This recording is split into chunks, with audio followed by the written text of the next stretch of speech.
Estamos iniciando mais um programa de língua portuguesa aqui no NEC TV e recebendo a jornalista Marlise. Seja bem-vinda, Marlise. Olá, professor. Olá, você que está nos assistindo. Pois é, que bom, né? Você sempre aí tem nos acompanhado aqui nessa luta da língua portuguesa. E hoje, o que é que nós temos de novidade aí para o nosso telespectador? Professor, hoje a novidade na palavra é uma palavra assim que no dia a dia agora com as tecnologias as pessoas têm usado mais, principalmente nesses aplicativos de mensagens instantâneas, né, como o WhatsApp, o Messenger. Quando a pessoa comete um erro durante uma digitação, ela coloca a palavra embaixo seguida de um asterisco. E eu ouvi outro dia também a pessoa coloca a palavra com um asterístico. E agora, professor, como é que nós vamos corrigir essa palavra? Até que se fosse uma questão da prova, estava fácil para a gente responder, sabe? Então aí acho que a gente tiraria a nota, né, boa na prova. Veja só, é muito comum mesmo. E a gente dá até razão às pessoas, porque parece que é mais agradável ao ouvido você pronunciar asterístico, né? A palavra proparoxítona, ela é interessante, né? Você fala médico, econômico, né? Você toma um fôlego, às vezes no interior dessa palavra, você pronunciar, quer dizer, com uma certa entonação. Então veja, mas nós temos aí a gramática, nós temos aí as normas linguísticas e de verdade a palavra asterístico, ela não existe. Mas o asterisco, né, veja que não é uma palavra tão agradável para ser falada, mas é o certo. A impressão não que dá... asterístico. A Por isso que eu falei que parece que a população fez uma opção por aquilo que parece mais agradável de ser pronunciado. Mas a palavra certa é asterisco. Okay? Asterisco. Isso. Então tá certo, professor. Na hora de colocar as mensagens, aí corrigir as mensagens da rede social, coloca ou de mensagens de texto, coloca um asterisco e corrige a palavra. Usa esse sinal gráfico, né? Porque é um sinal gráfico. Uma estrelinha, né? Isso, essa estrelinha, mas não tem necessidade de pronunciá-la errado. É verdade. Tá ótimo, professor. Muito obrigada. E vamos à nossa placa de hoje, que está tratando um pouquinho aí de saúde, de alimentação. Vamos lá? Vamos lá. Então vejamos a nossa placa de hoje. Eu vou ler como está escrita. Água de coco, 100% saúde. Aí vem um asterisco e copo. Depois também mais asterisco, garrafa. E embaixo hidrata e rejuvenesce. Que coisa, hein? Essa fez a opção mais difícil. Mas vamos começar a corrigir primeiro a parte gráfica. A palavra água tem realmente esse acento, só que ele não é caído para a esquerda. Esse é o acento grave. Então você pode corrigir aí colocando o acento agudo, que ele é mais caído para a direita, tá? Não para a esquerda. Água de coco, 100% saúde. Olha, essa placa sua também oferece um pouco de ambiguidade, porque a água de coco 100% saúde é o nome dela, de repente é o nome dessa água de coco.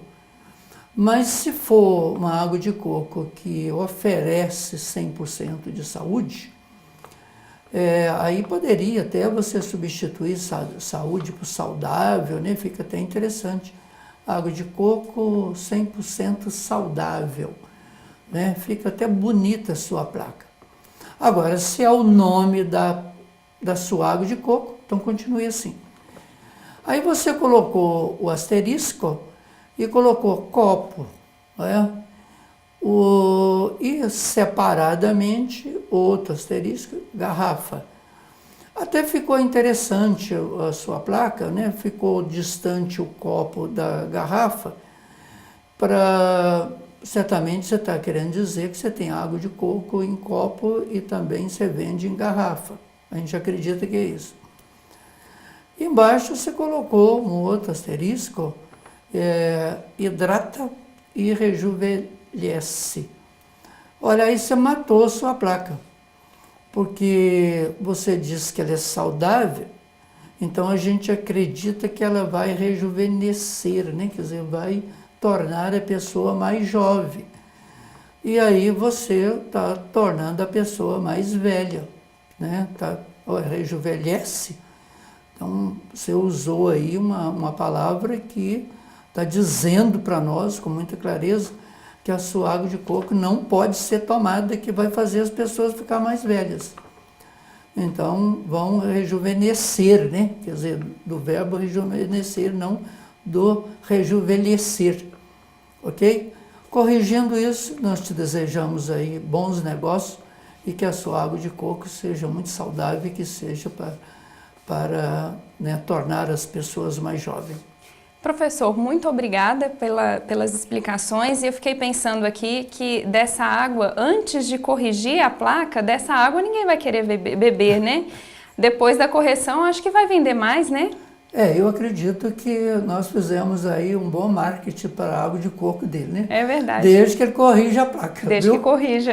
Senão não vamos trabalhar para ele vender menos, né? Para as pessoas não se tornar mais velhas. Algo desta água não beberei, né? Não é isso? É isso mesmo. Muito obrigada pelas explicações, são de grande valia. Nós te agradecemos e continuamos assim, né? Pedindo você que vai selecionando essas pérolas, né, para a gente tratar aqui nesse programa, né, que acaba tendo muita gente que acaba assistindo e entendendo e aprendendo. Isso é muito bom. Pode deixar. Então, te agradeço pela presença. E a vocês que têm nos assistido, nós pedimos assim, aguarde um pouquinho mais, porque nós vamos ter o segundo bloco e com um assunto hoje muito interessante.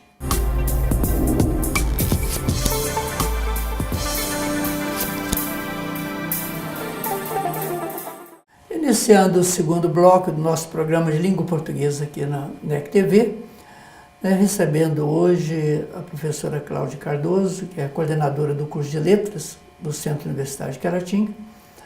É um prazer recebê-lo, professora. Obrigada, professor. Sempre um prazer participar do programa. E sempre você tem trazido assim, algumas novidades, né, muito interessantes. E né, tomamos conhecimento aí desse assunto de hoje, que achei muito curioso, né? Nós tivemos aí recentemente notícias na mídia, né, de um delegado que, depois da prisão de um delinquente, quer dizer, uma pessoa que cometeu um crime, ele resolveu comunicar aos seus superiores através de um texto, de um poema, né? Então ele fez uma poesia muito interessante, né, para comunicar aos seus superiores. Só que os superiores, eles não aceitaram, né, essa forma de comunicação, entendendo que nessa área existe uma linguagem específica, né, que não poderia ser em forma de poema. E aí, professora, como é que nós vamos tratar desse assunto? Nós que lidamos aí com a língua portuguesa, com a linguística, né? Isso. Quer dizer, não pode mesmo, né? É isso mesmo, professor. Essa notícia, ela causou, assim, muita polêmica na época, né? Quando esse delegado faz esse relato policial em forma de poema, né? Com estrofes, versos, rimas. E esse relatório foi devolvido, né, alegando que aquela não era uma linguagem adequada para esse tipo de trabalho.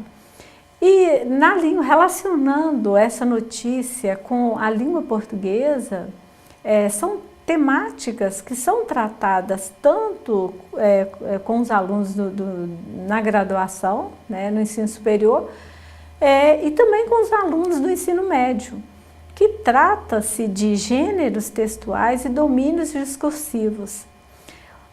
O delegado, ele usa um gênero textual, que é o poema, que é um gênero próprio do domínio discursivo da literatura. O que é o domínio discursivo?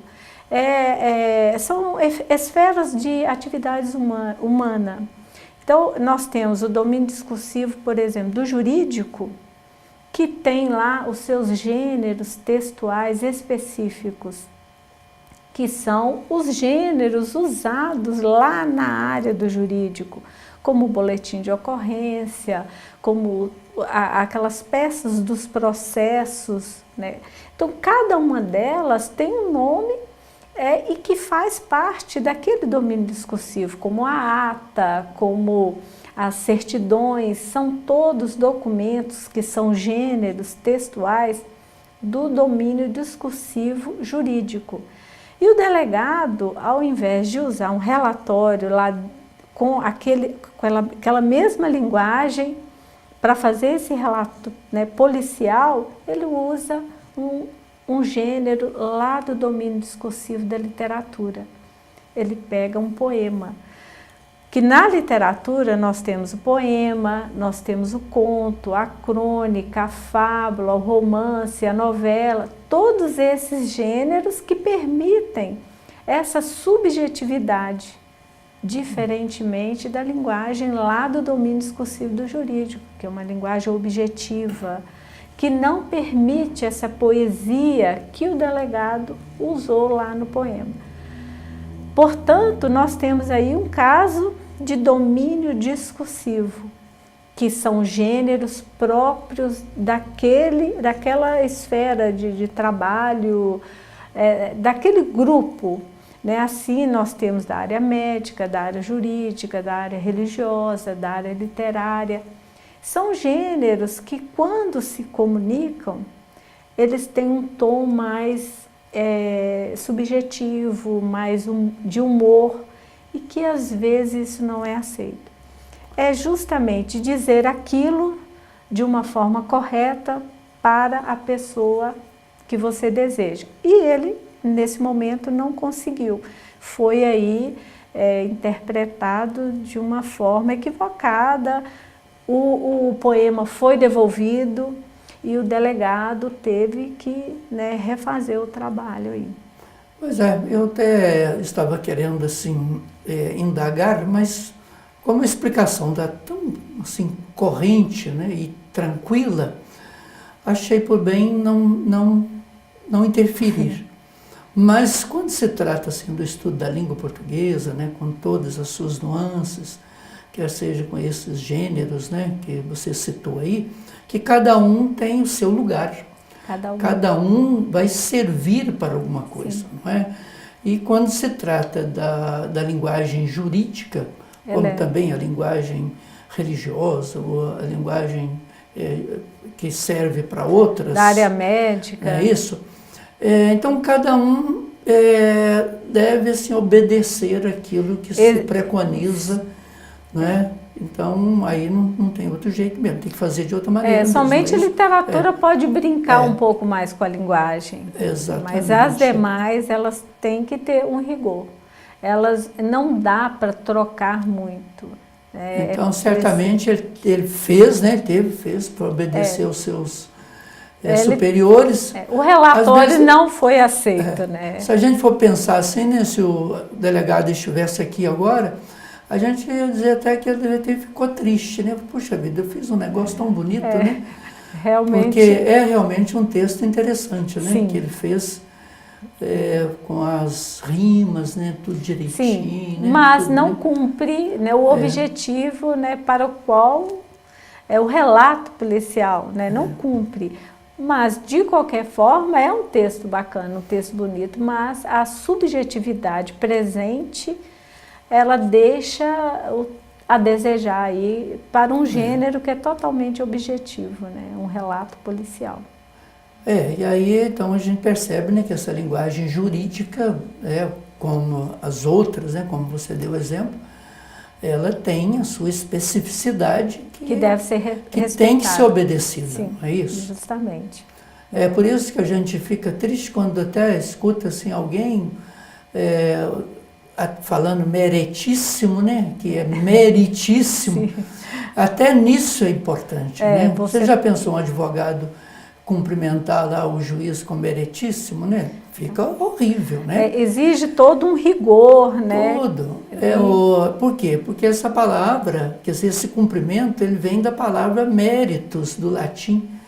Quer dizer, é aquela pessoa que precisa ser respeitada, que ela tem mérito. Tem não é isso? uma hierarquia, né? Que os Exatamente. gêneros textuais também acompanham. Isso. Então, eles são objetivos, formais, altamente formais, né? Quando Isso aí. você se dirige a um juiz chamando de meritíssimo, mostra essa formalidade. É. Então, o gênero textual, ele também tem que acompanhar. Então, não dá para brincar muito com as palavras aí. É preciso seguir essa formalidade. Portanto, cada gênero, ele tem o seu momento Sua específico. especificidade.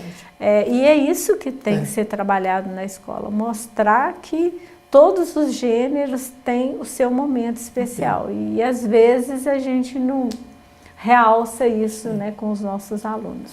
Pessoal, nós agradecemos aí pela presença. Eu que agradeço. Viu? E estamos encerrando aí o programa, mas muito obrigado mesmo aí pela presença. E você que tem nos assistido, nós o convidamos para estar sempre presente conosco e até o nosso próximo programa, se Deus assim nos permitir.